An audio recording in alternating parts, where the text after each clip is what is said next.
আমি শুনছিলাম যে আমার আগে যারা পূর্ববর্তী বক্তারা বলছিলেন তারা একটা কথাই বারবার জোর দিচ্ছিলেন যে আসলে বিজেপি এবং তৃণমূল একই মুদ্রার এপিঠ আর ওপিঠ, যাই তৃণমূল তাই বিজেপি। আমি এরকম একটা সিদ্ধান্ত টেনে দেওয়ার আগে একটা দুটো ঘটনার উল্লেখ করব। আমরা জানি গত দু বছরের কাছাকাছি পশ্চিমবঙ্গের রাজনীতিতে সবচেয়ে বিতর্কিত যে বিষয় সেটা হচ্ছে 100 দিনের কাজ। 100 দিনের কাজ নিয়ে সমস্ত সংবাদ মাধ্যম, এমনকি রাজ্য শুধু নয়, এই দেশের রাজনীতিও তোলপাড় হয়েছে। কেন না, পশ্চিমবঙ্গে 100 দিনের কাজ, সেই কাজের টাকা আটকে দিয়েছে, শ্রমিকদের মজুরি আটকে দিয়েছে কেন্দ্র সরকার, আর তার বিরুদ্ধে রাস্তায় নেমেছে, আন্দোলন করছে আমাদের রাজ্যের তৃণমূল সরকার। এই যে 100 দিনের কাজ, আমি বর্তমান রাজ্য এবং কেন্দ্র সরকার কি করেছে এই গত 2 বছরের আগে পিছিয়ে একটু 10 বছর আগে চলে যাব। আজ থেকে 10 বছর আগে 2014 সাল যখন বিজেপি প্রথম আমাদের রাজ্যের আমাদের দেশের শাসন ক্ষমতায় এলো, প্রথম 6 মাসে তারা একটা গুরুত্বপূর্ণ কাজ করলো। গুরুত্বপূর্ণ তাদের কাছে, কারণ তাদের মনে হয়েছিল দেশের অর্থনীতি, দেশের টাকা পয়সা খুব অন্যায় জায়গায়, ভুল জায়গায় খরচ হচ্ছে। তাই তারা এসে প্রথমেই কি করলেন, প্রথম 6 মাসে তারা যেটা করলেন, 100 দিনের কাজের জন্য যে টাকা বরাদ্দ করা হয় সেই টাকা প্রথম ধাক্কায় 24,000 কোটি টাকা থেকে কমিয়ে এক ধাক্কায় 12,000 কোটি টাকা করে দিলেন, অর্থাৎ অর্ধেক করে দিলেন প্রথম 6 মাসে। এই বিজেপি সরকার যারা আজকে পশ্চিমবঙ্গে রাস্তায় রাস্তায় তৃণমূলের বিরুদ্ধে আন্দোলন করছে, যারা বলছে তৃণমূল কংগ্রেস 100 দিনের কাজে দুর্নীতি করেছে, হ্যাঁ ঠিক কথা করেছে, কেউ অস্বীকার করছে না, ঠিক করেছে। কিন্তু তোমরা যখন সরকারে এসেছিলে তোমরা কি করেছিলে ভাই? তোমরা যখন সরকারে এসেছিলে তোমরা তো প্রথমবার শাসন ক্ষমতায় এসেই সারা দেশের মানুষের 100 দিনের কাজের টাকা কমিয়ে অর্ধেক করে দিয়েছিলে। তাহলে আজকে তোমরা কোন মুখে এই রাজ্যের 100 দিনের কাজের দুর্নীতির বিরুদ্ধে কথা বললো? তোমাদের কোন অধিকার আছে? 100 দিনের কাজের টাকার দুর্নীতির বিরুদ্ধে যদি কারোর কথা বলার অধিকার থাকে তাহলে সেটা তৃণমূল বা বিজেপি নয়, তাহলে 100 দিনের কাজের যারা কাজ করেন সেই শ্রমিকদের কথা বলার অধিকার আছে, অন্য কোনো পার্টির নয়। যারা প্রত্যেক দিন কোদাল নিয়ে, ঝুড়ি নিয়ে মাটি কাটেন, পুকুরে মাটি কাটছেন, রাস্তার কাজ করছেন, তাদের কথা বলার অধিকার আছে। যারা দিনের পর দিন কাজ করে টাকা পাননি, সংসার চলেনি লকডাউনের সময়, তাদের কথা বলার অধিকার আছে। ওই তৃণমূল আর ওই বিজেপির নেই। যে বিজেপি এসে শাসন ক্ষমতায় এসে টাকা অর্ধেক করে দিয়েছে, আর ওই তৃণমূলের অধিকার নেই যারা শাসন ক্ষমতায় থেকে পশ্চিমবঙ্গে দিনের পর দিন 100 দিনের কাজের টাকা চুরি করেছে। আজকে গত 2 বছর ধরে যে সারা পশ্চিমবঙ্গে 100 দিনের কাজ বন্ধ, সেই বন্ধটা হয়েছে রাজ্য সরকারের ব্যাপক দুর্নীতির জন্য। সেই দুর্নীতির সুযোগ নিয়েছে বিজেপি সরকার।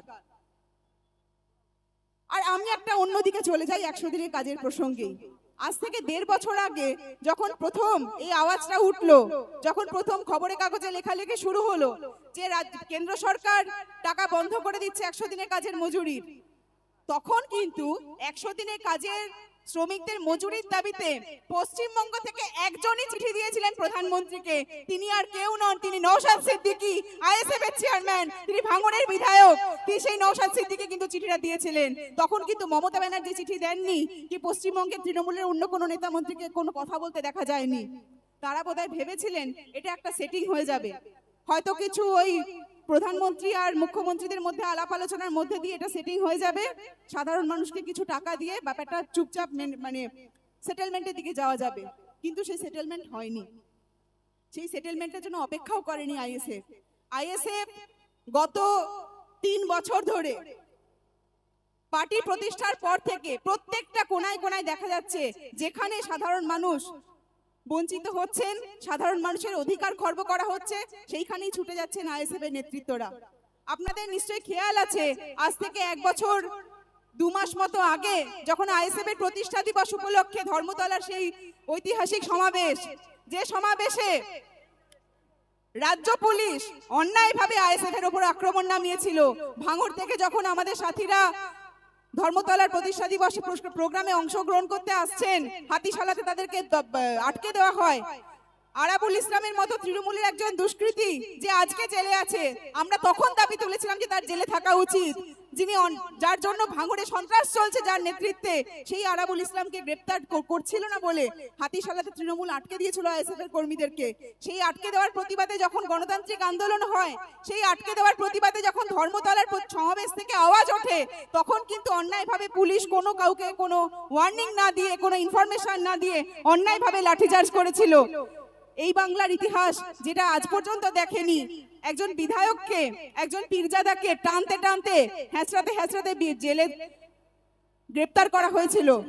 সেই সঙ্গে আমাদের আইএসএফ এর রাজ্য কমিটির সদস্যরা গ্রেপ্তার হয়েছিলেন। আমাদের মধ্যে আছেন শাওন, আপনাদের এখন দেগঙ্গার বিধানসভা দেগঙ্গা ব্লকের অবজারভার। শাওনের বাড়ি এখানে, ও কিন্তু চাইলে সেদিন চলে আসতে পারতো। সেদিন রাজ্য কমিটির যে সদস্যরা গ্রেপ্তার হয়েছিলেন তাদের কিন্তু এমন কোনো পরিস্থিতি ছিল না, বা আমাদের চেয়ারম্যান যিনি গ্রেপ্তার হয়েছিলেন তার কিন্তু এমন পরিস্থিতি ছিল না যে তাকে অ্যারেস্ট হতেই হতো। তারা কিন্তু চাইলেই অ্যারেস্টটাকে অ্যাভয়েড করতে পারতেন, অ্যারেস্ট না হয়ে ব্যাক করতে পারতেন। কিন্তু তারা এটা বুঝেছিলেন যে আজকে যদি আমরা অ্যারেস্ট না হই, তাহলে সেই আক্রমণটা পড়বে আইএসএফ এর সাধারণ কর্মীদের ওপর, আইএসএফ এর ভাঙড়ের কর্মীদের ওপর, সারা পশ্চিমবঙ্গ জুড়ে সন্ত্রাস চলবে। সেই আইএসএফ এর কর্মীদেরকে বাঁচানোর জন্য, তাদের রক্ষা করার জন্য আমাদের নেতৃত্বরা সেদিন জেলকে বরণ করে নিয়েছিলেন। এটাই হচ্ছে আইএসএফ এর শক্তি, এটাই হচ্ছে আইএসএফ এর নেতৃত্ব। এবং সেই অ্যারেস্টের পর 42টা দিন পার করে, যখন 42 দিন পরে আমাদের নেতৃত্বরা 88 জন কর্মী সবাই যখন হাসতে হাসতে প্রেসিডেন্সি জেল থেকে বেরোচ্ছে, আমাদের রাজ্য সরকার বোধহয় ভেবেছিলেন যে আইএসএফ দলটাই 42 দিনের মধ্যে মুছে যাবে। কিন্তু তাদের ধারণা কি ঠিক ছিল না ভুল ছিল? আপনারা কি বলেন? 42 দিনে আমরা বেড়েছি না কমেছি? সবাই বলবেন এক কথায় বেড়েছে। পশ্চিমবঙ্গের প্রত্যেকটি জেলায়, প্রত্যেকটি গ্রামে, প্রত্যেক শহরে আইএসএফ তৈরি হয়েছে। যারা আগে আইএসএফ সম্পর্কে জানতেন না, তাদের আগ্রহ তৈরি হয়েছে যে এই পার্টি যেটা বলছে সেটা ঠিক কথা বলছে, সেটা পিছিয়ে পড়া মানুষের কথা বলছে, সেটা আদিবাসীদের অধিকারের কথা বলছে, দলিতদের সংগ্রামের কথা বলছে, সংখ্যালঘু মানুষের চিরকালীন যে বঞ্চনা তার বিরুদ্ধে কথা বলছে, সেটা মানুষের অধিকারের বিরুদ্ধে কথা বলছে, শ্রমজীবী মানুষের অধিকারের বিরুদ্ধে কথা বলছে। এবং গত 1 বছর ধরে আমরা যদি, গত 1 বছর কি 1.5 বছর ধরে আমরা যদি দেখি, পুরুলিয়াতে আদিবাসীদেরকে তাদের জমি থেকে উচ্ছেদ করা হচ্ছে কারখানা হবে বলে, সেইখানে ছুটে যাচ্ছেন কে? আইএসএফ এর নেতৃত্ব। দিনাজপুরে আদিবাসীদের ঘরবাড়ি পুড়িয়ে দেওয়া হচ্ছে, সেখানে ছুটে যাচ্ছে কে? আইএসএফ এর নেতৃত্ব। বকটুই থেকে শুরু করে জয়নগর, বিভিন্ন জায়গায় মানুষের উপর রাজনৈতিক কারণে সন্ত্রাস নামছে। সেই সন্ত্রাস আইএসএফ এর উপর নামছে না হয়তো, সেই সন্ত্রাস নামছে কোথাও তৃণমূলের উপরে, কোথাও বিজেপির উপরে, কোথাও সিপিএম এর উপরে, কি কোথাও অন্য কোনো রাজনৈতিক পার্টির উপরে। কিন্তু রাজনৈতিক সন্ত্রাস যখন নামছে কোনো মানুষের উপর, আইএসএফ তাদের রং দেখে না। আইএসএফ দেখে যে মানুষের উপর সন্ত্রাস নামছে, মানুষের উপর যদি কোনো সন্ত্রাস নামে সেইখানেই আইএসএফ দাঁড়াবে। যেখানেই অন্যায় সেইখানেই আইএসএফ ছুটে গেছে। এবং গত 3 বছরের ইতিহাস দেখিয়ে দিয়েছে যে আইএসএফই একমাত্র পার্টি যে দল, রং, মত নির্বিশেষে প্রত্যেকটি অন্যায়ের বিরুদ্ধে কথা বলেছে, প্রত্যেকটি বঞ্চনার বিরুদ্ধে কথা বলেছে। সে বিধানসভায় হোক কি রাস্তার লড়াই হোক, প্রতিদিন তারা কথা বলছেন। আমি 100 দিনের কাজের কথা বলছিলাম, এবার আমি আরেকটা তথ্যে যাই। ঠিক ওই সময় 2014 সালে যখন বিজেপি সরকার প্রথম ক্ষমতায় এলো, তারা ওই প্রথম 6 মাসের মধ্যে আরো একটি কাজ করলেন। কাজটা কি? কাজটা হলো আইসিডিএস এর জন্য যে টাকা বরাদ্দ হয়, অর্থাৎ বাচ্চাদের জন্য জন্মের পর থেকে 6 বছর পর্যন্ত বয়সী বাচ্চাদের এবং গর্ভবতী মায়েদের খাবারের জন্য যে সরকারিভাবে ডিম, সবজি, আলু, যে সামান্য খাবার সরকারিভাবে বরাদ্দ করা হয়, এটা আমাদের দেশের আইন। সেই খাবারের যে টাকা, সেই টাকা বিজেপি সরকার আসার আগে সেই টাকার পরিমাণ ছিল 18,000 কোটি টাকা। বিজেপি সরকার আসার পর প্রথম কলমের খোঁচায় সে টাকা কমিয়ে দিয়ে করে দিল 8,000 কোটি টাকা, অর্থাৎ অর্ধেকেরও কম। তাহলে আমরা আজকে যে পশ্চিমবঙ্গে তৃণমূলের বিরুদ্ধে যে বিজেপি কথা বলছে, যারা নাকি মানুষের অধিকারে কথা বলছে, তাদেরকে কি আমরা এই প্রশ্নটা করব না যে তোমরা চাল চুরির বিরুদ্ধে কথা বলছো? তোমরা কোন চুরি, তোমরা কি করেছো ভাই? তোমরা যখন সরকারে এসেছো, তৃণমূল কংগ্রেস তো আইনের ফাঁক দিয়ে চুরি করেছে, আর তোমরা তো আইন বানিয়ে চুরি করেছো। আমরা এই দুই সরকারকে, দুই চুরিকেই আটকাবো, তাই জন্য আইএসএফ নেমেছি। যারা আইনি ভাবে চুরি করে তাদেরকে উচ্ছেদ করব, যারা আইনের ফাঁক দিয়ে চুরি করে তাদেরকে উচ্ছেদ করব। এই জন্যই আইএসএফ এর জন্ম হয়েছে। আমরা আইএসএফ এর পক্ষ থেকে বারবার এই কথা বলেছি যে সংবিধানকে আরো শক্তিশালী করতে হবে। আমরা দেখছি সারা দেশ জুড়ে সংবিধান, আমাদের দেশের আইন কানুন, প্রশাসন, বিচার ব্যবস্থা আক্রান্ত, সাধারণ মানুষের অধিকার আক্রান্ত। লকডাউনের সময় আমরা দেখেছি মাত্র 4 ঘন্টা সময় দিয়ে প্রধানমন্ত্রী এই সাহস দেখেছিলেন। আচ্ছা, মন্দিরে ঘন্টা বাজছে, আমরা সভা 2 মিনিটের জন্য বন্ধ রাখছি।